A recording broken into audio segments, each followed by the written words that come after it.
todos amigos da equipe Marcelo Lambert.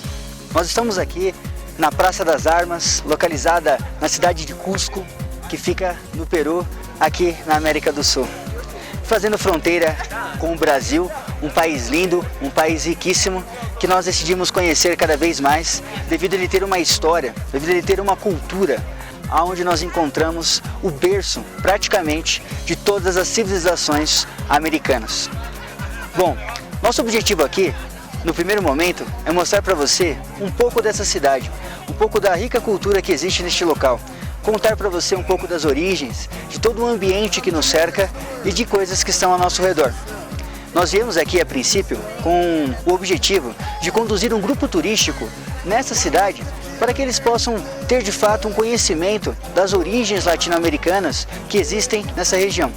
Conhecer as origens ainda mais anteriores a isso. Conhecer talvez a origem do primeiro ser humano que chegou à América. Conhecer talvez a origem da humanidade aqui no berço americano. Nós já estamos aqui há uma semana, nosso grupo já visitou diversos lugares e o objetivo hoje aqui é mostrar para você um pouco de tudo que a gente viu, de tudo que nós conseguimos conhecer, para que você também possa querer conhecer conosco. E quem sabe um dia esteja conosco aqui nessa bela viagem, seguindo esse belo roteiro, conhecendo essas belas coisas. Vamos começar falando um pouco a respeito dessa grande estátua que está aqui atrás de nós. Esta é a estátua de Pachacuti, um grande líder inca que em muitos momentos da história é comparado a Alexandre Magno na nossa cultura. Uma pessoa que expandiu tanto o Império Inca que permitiu que os Incas se tornassem famosos, se tornassem conhecidos por serem praticamente o maior império da América Latina, o maior império construído em todo o continente americano, em questões territoriais e também em questões culturais, como nós vamos demonstrar. Para começar nosso passeio, eu apresento a vocês então uma visão da Praça das Armas, que fica aqui ao centro da cidade de Cusco. Como vocês podem ver, uma praça muito bonita, bem arborizada, uma praça onde diversos eventos históricos aconteceram e acontecem. Vamos começar entendendo por que essa praça é essencial para compreender a realidade do povo que vive aqui em Cusco. Existe a famosa lenda de que Mamaoclo e Manco Cápac foram grandes arquitetos de todo o mundo Inca. Porém, por mais que seja uma lenda, eles respeitam muito, assim como nós também respeitamos a nossa cultura. E nessa lenda, Mamaoclo e Manco Cápac surgiram do lago Titicaca e vieram caminhando até um ponto onde o sol os guiaria para poder fazer com que a cidade surgisse.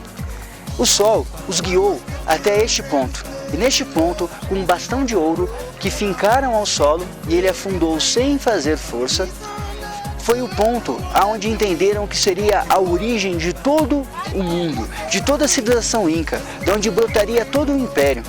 Este ponto central, onde então foi conectado esse balcão, esse bastão, é o ponto que nós chamamos de Cusco, que significa umbigo do mundo, o ponto de partida para Tahuantinsuyo, que é o nome correto que se dá ao império que nós chamamos de incaico. Esse ponto de conexão, esse ponto de origem da cidade é exatamente aqui nesta praça, exatamente aqui onde está localizada essa estátua. Foi aqui que supostamente, de acordo com a lenda, este bastão foi colocado e a cidade então inicia partindo para os quatro cantos da terra, partindo para os quatro caminhos. É muito importante então ter este ponto inicial. Por mais que aqui esteja a estátua de Pachacuti, devido à sua grandiosidade, devido aos seus feitos, toda a cidade brota daqui e projeta-se para várias regiões. Por exemplo, existe a famosa Avenida do Sol. A Avenida do Sol, que é o principal caminho, a principal avenida que existe aqui na região. E esta avenida, ela conduz praticamente todo o fluxo de trânsito da cidade até o centro.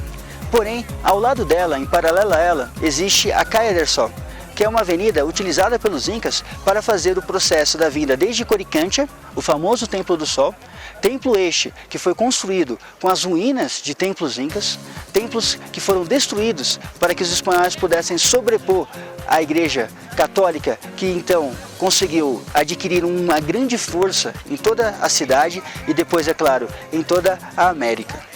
É importante também dizer que a praça ela possui à sua volta diversas construções, todas elas católicas. É difícil encontrar nessa praça construções de fato incaicas, com exceção dessa bela estátua. E por que isso? Porque quando os espanhóis aqui chegaram, eles submeteram os povos incas. E a melhor forma de fazer essa submissão era obrigando-os a cultuar os mesmos lugares que já cultuavam, porém agora com uma face, porém agora todo transformado através da cultura católica. Então a praça, a presença de igrejas é constante, é frequente. E isso estranha um pouco o turista que não compreende o que as igrejas têm em relação ao povo inca. Mas o que aconteceu é o processo da conquista, é o processo de missão. E pouco sobrou da cultura inca então nessa praça. Nós percebemos a cultura inca nessa praça através das pedras e das rochas que foram talhadas para que ela pudesse ser construída. Vamos agora falar um pouco a respeito da própria pessoa de Pachacuti. Muitas pessoas desconhecem a origem e o porquê do fato de Pachacuti ser assim tão importante, ser uma pessoa tão simbólica para Cusco. Machu Picchu, uma bela cidade que nós também visitamos, foi construída para ser o repouso de Pachacuti. Sacsayhuamán, outra região que nós também visitamos, também tem o objetivo de fazer uma espécie de fortaleza para a proteção de males que poderiam surgir e também foi iniciado seu processo de construção através de Pachacuti. Por mais que existam ainda informações que não são claras, por mais que existam ainda alguns fatos que nós não conseguimos entender, toda a história incaica tem um grande ápice, tem o seu apogeu com a pessoa de Pachacuti e por isso que ele tem essa grande importância para nós. Para entendermos quem ele foi e como esse processo começou, vamos ter que voltar um pouco na história. Antes da chegada dos espanhóis, antes da chegada de todos os povos europeus aqui na América, por volta de 1438, a nona geração dos Incas foi a geração de Pachacuti. Nós chamamos de Inca de forma errada o povo que viveu aqui, porque Inca, na verdade, é apenas o filho do Sol, é apenas aquele que tem o poder que o Sol concedeu a ele de civilizar o mundo. Poder que foi concedido a Mama Ocllo e Manco Capac, fundadores daqui, como dissemos anteriormente, e passado então de geração em geração, assim como na cultura do Egito, onde existe o faraó, aqui o Inca seria uma pessoa equivalente ao faraó. Os povos que aqui viviam não devem ser chamados de Inca, e sim de Ailus. São povos, são comunidades que foram submetidas à conquista do Império Inca. E, após 9 gerações de conquistas, surge então a pessoa de Pachacuti. Pachacuti, o nono nessa geração, inicia um processo de expansão que vai permitir que o Império Inca, o Império Tahuantinsuyo, se espalhe por 4 direções e consiga alcançar regiões próximas ao centro da Colômbia, venha descendo por toda a Cordilheira dos Andes até regiões bem baixas, próximas a Santiago, no Chile. Então, o vasto império, que chegou a ter cerca de 4.000 quilômetros de extensão de norte a sul, e alcançava também desde o Oceano Pacífico até a região do Amazonas, onde fica aqui o Brasil, margeando então toda a costa brasileira em direção à Argentina e aí, por fim, depois ao Chile, se conectando ao Pacífico novamente. Todo esse esplendor de império, que é sim, sem sombra de dúvidas, o maior império que a América Latina já possuiu, em questões bélicas, culturais, territoriais, linguísticas. A língua quechua passou a ser então progredida, passou a ser transformada, construída como a língua oficial do Império Inca e se espalhou então por toda a região da América do Sul.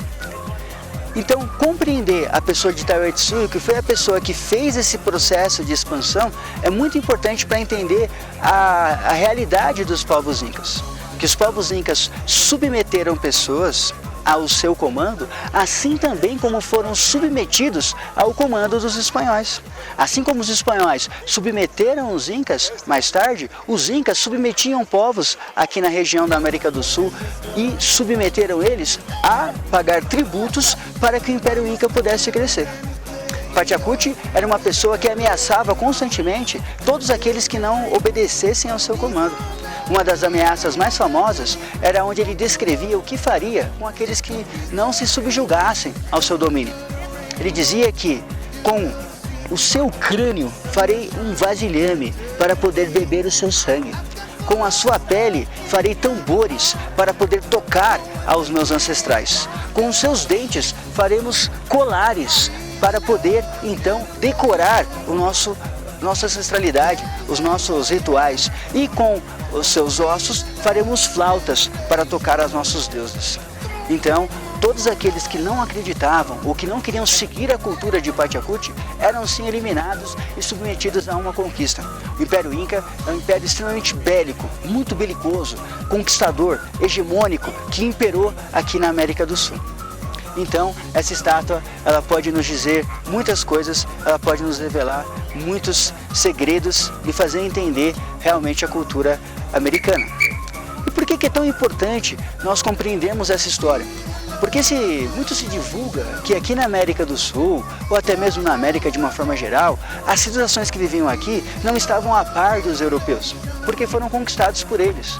Só que uma conquista bélica não demonstra de forma alguma uma inferioridade cultural. Devemos entender que os povos que aqui viviam tinham uma cultura tão bela quanto qualquer outra cultura que possa existir no mundo. E vir aqui, conhecer essa cidade, verificar esses lugares, é uma demonstração clara de como essa cultura é interessante, de como essa cultura, de fato, está tão próxima de nós e, ao mesmo tempo, tão distante. Por isso, eu convido a você a conhecer essa bela cidade, eu convido a você a passear por esses belos locais. Junto com a equipe Marcelo Lambert, você pode conhecer essa cidade. Fique agora observando aí algumas das imagens, alguns dos lugares que nós fomos, onde nós iremos então explicar passo a passo do porquê e do sentido de cada um desses locais. Um grande abraço do professor Jonathan Toches e da equipe Marcelo Lambert.